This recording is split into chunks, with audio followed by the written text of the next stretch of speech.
حشام دستوائی نے بیان کیا، کہا مجھے یحییٰ نے عبد الوہاب بن ابی قتادہ سے یہ حدیث لکھ کر بھیجی کہ وہ اپنے باپ سے بیان کرتے تھے کہ رسول اللہ صلی اللہ علیہ وسلم نے فرمایا کہ جب نماز کے لیے تکبیر کہی جائے تو اس وقت تک نہ کھڑے ہو جب تک مجھے نکلتے ہوئے نہ دیکھ لو۔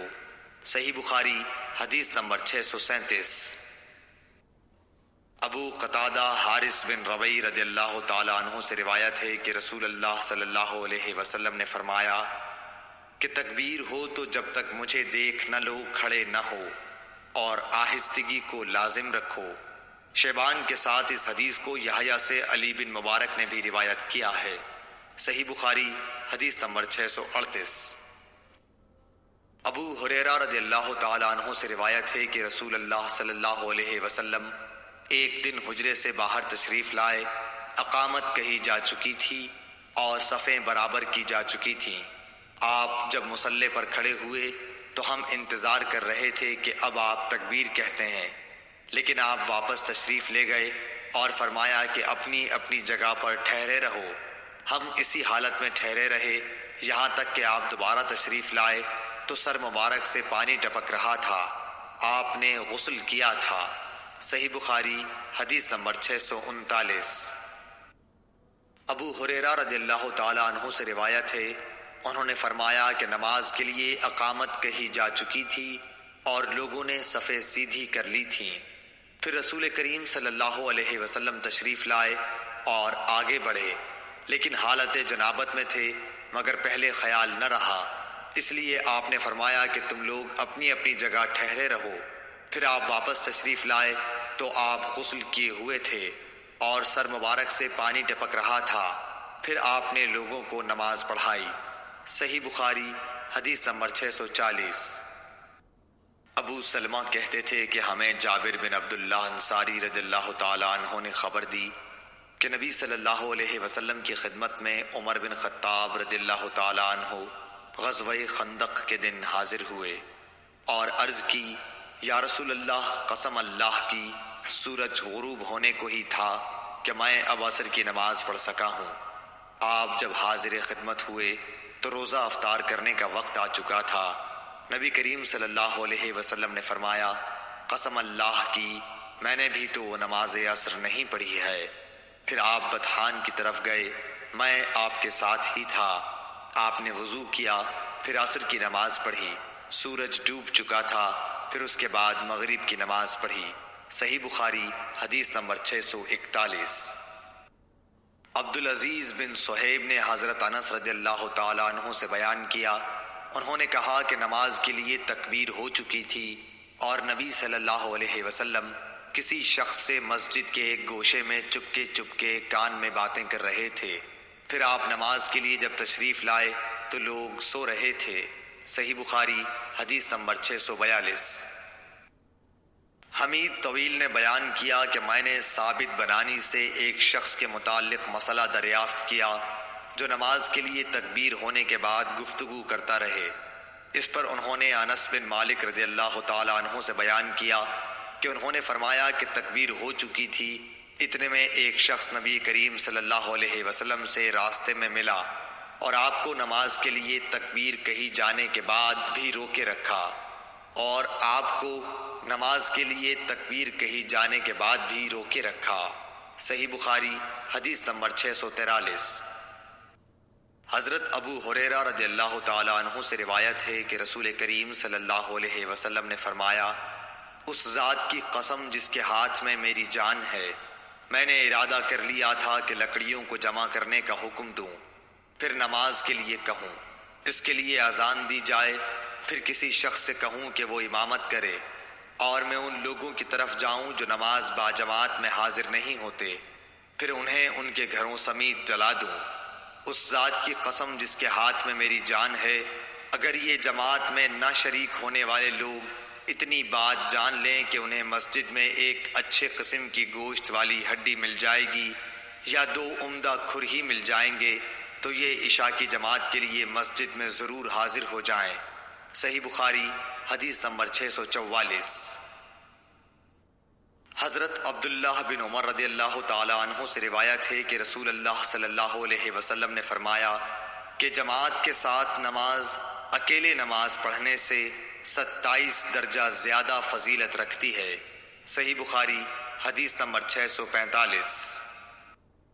ابو سعید خدری رضی اللہ تعالی عنہ سے روایت ہے کہ انہوں نے نبی کریم صلی اللہ علیہ وسلم سے سنا، آپ فرماتے تھے کہ جماعت سے نماز تنہا پڑھنے سے 25 درجہ زیادہ فضیلت رکھتی ہے۔ صحیح بخاری حدیث نمبر 646۔ ابو صالح نے کہا کہ میں نے حضرت ابو ہریرہ رضی اللہ تعالی عنہ سے سنا کہ نبی صلی اللہ علیہ وسلم نے فرمایا کہ آدمی کی جماعت کے ساتھ نماز گھر میں یا بازار میں پڑھنے سے 25 درجہ زیادہ بہتر ہے۔ وجہ یہ ہے کہ جب ایک شخص وضو کرتا ہے اور اس کے تمام آداب کو ملحوظ رکھ کر اچھی طرح وضو کرتا ہے، پھر مسجد کا راستہ پکڑتا ہے اور سوائے نماز کے اور کوئی دوسرا ارادہ اس کا نہیں ہوتا، تو ہر قدم پر اس کا ایک درجہ بڑھتا ہے اور ایک گناہ معاف کیا جاتا ہے، اور جب نماز سے فارغ ہو جاتا ہے تو فرشتے اس وقت تک اس کے لیے برابر دعائیں کرتے رہتے ہیں جب تک وہ اپنے مصلی پر بیٹھا رہے، کہتے ہیں اے اللہ اس پر اپنی رحمتیں نازل فرما، اے اللہ اس پر رحم کر، اور جب تک تم نماز کا انتظار کرتے رہو گویا تم نماز ہی میں مشغول ہو۔ صحیح بخاری حدیث نمبر 647۔ سعید بن مسیب اور ابو سلمہ بن عبد الرحمن نے خبر دی کہ حضرت ابو ہریرہ رضی اللہ تعالی عنہ نے کہا کہ میں نے نبی کریم صلی اللہ علیہ وسلم سے سنا، آپ صلی اللہ علیہ وسلم نے فرمایا کہ جماعت سے نماز اکیلے پڑھنے سے 25 درجہ زیادہ بہتر ہے، اور رات دن کے فرشتے فجر کی نماز میں جمع ہوتے ہیں۔ پھر ابو ہریرہ رضی اللہ تعالی عنہ نے فرمایا کہ اگر تم پڑھنا چاہو تو سورہ بنی اسرائیل کی یہ آیت پڑھو، ان قرآن الفجر کان مشہودا، یعنی فجر میں قرآن پاک کی تلاوت پر فرشتے حاضر ہوتے ہیں۔ صحیح بخاری حدیث نمبر 648۔ شعیب نے فرمایا کہ مجھ سے نافع نے ابن عمر رضی اللہ تعالی عنہ کے واسطے سے اس طرح حدیث بیان کی کہ جماعت کی نماز اکیلے کی نماز سے 27 درجہ زیادہ فضیلت رکھتی ہے۔ صحیح بخاری حدیث نمبر 649۔ اعمش نے بیان کیا کہ میں نے سالم سے سنا، کہا کہ میں نے ام درداء سے سنا، آپ نے فرمایا کہ ایک مرتبہ ابو درداء آئے، بڑے خفا ہو رہے تھے۔ میں نے پوچھا کہ کیا بات ہوئی جس نے آپ کو غضبناک بنا دیا؟ فرمایا خدا کی قسم حضرت محمد صلی اللہ علیہ وسلم کی شریعت کی کوئی بات اب میں نہیں پاتا سوائے اس کے کہ جماعت کے ساتھ یہ لوگ نماز پڑھ لیتے ہیں۔ صحیح بخاری حدیث نمبر 650۔ ابو موسیٰ رضی اللہ تعالی عنہ سے روایت ہے کہ نبی کریم صلی اللہ علیہ وسلم نے فرمایا کہ نماز میں ثواب کے لحاظ سے سب سے بڑھ کر وہ شخص ہوتا ہے جو مسجد میں نماز کے لیے زیادہ سے زیادہ دور سے آئے، اور جو شخص نماز کے انتظار میں بیٹھا رہتا ہے اور پھر امام کے ساتھ پڑھتا ہے، اس شخص سے اجر میں بڑھ کر ہے جو پہلے ہی پڑھ کر سو جائے۔ صحیح بخاری حدیث نمبر 651۔ ابو ہریرہ رضی اللہ تعالی عنہ سے روایت ہے کہ رسول اللہ صلی اللہ علیہ وسلم نے فرمایا ایک شخص کہیں جا رہا تھا، راستے میں اس نے کانٹوں کی بھری ہوئی ایک ٹہنی دیکھی، پس اسے راستے سے دور کر دیا۔ اللہ تعالی صرف اسی بات پر راضی ہو گیا اور اس کی بخشش کر دی۔ صحیح بخاری حدیث نمبر 652۔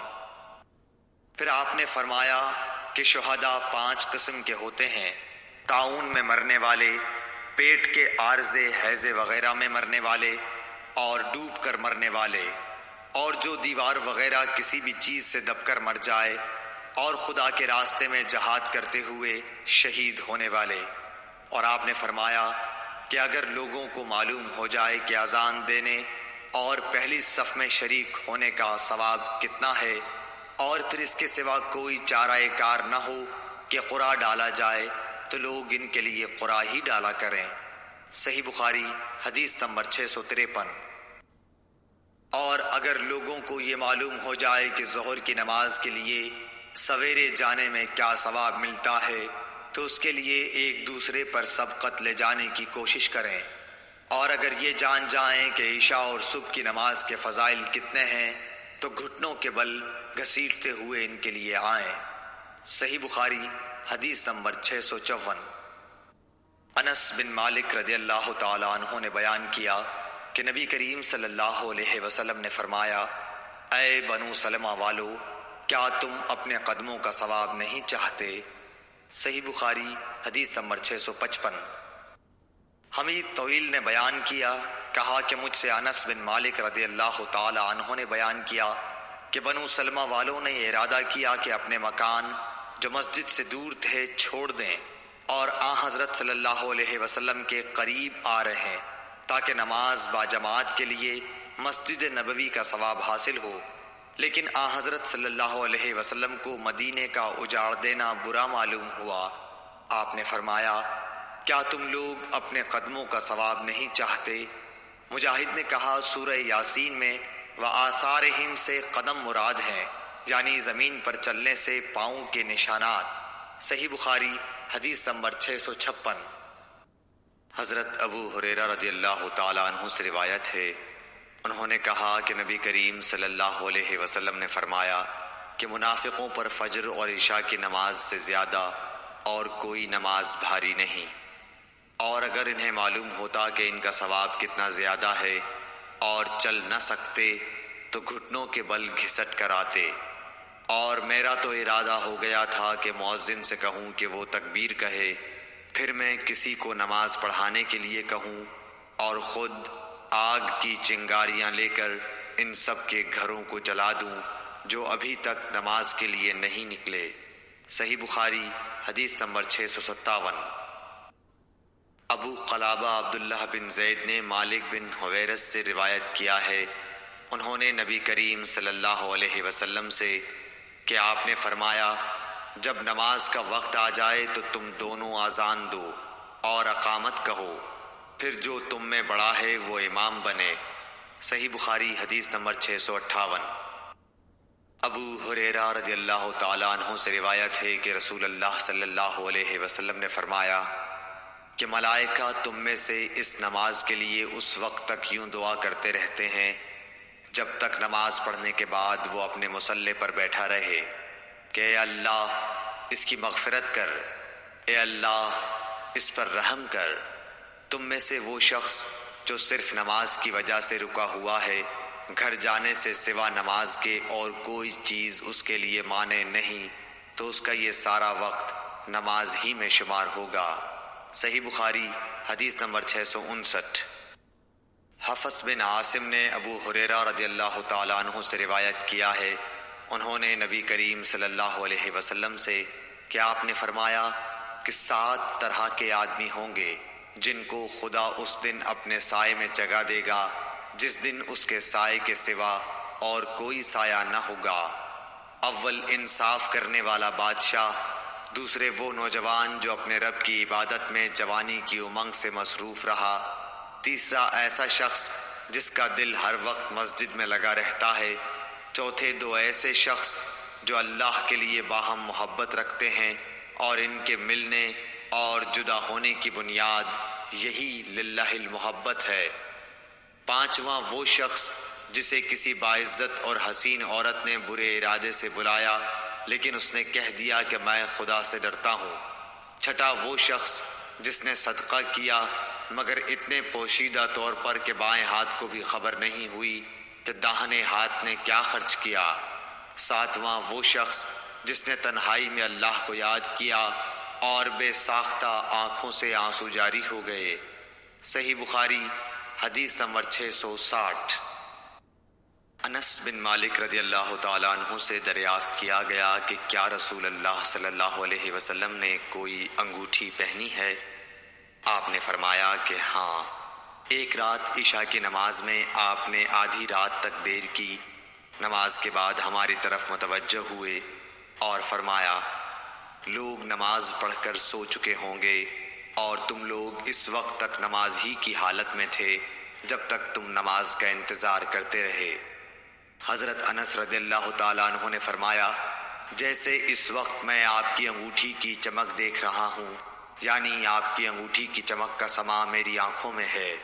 صحیح بخاری حدیث نمبر 661۔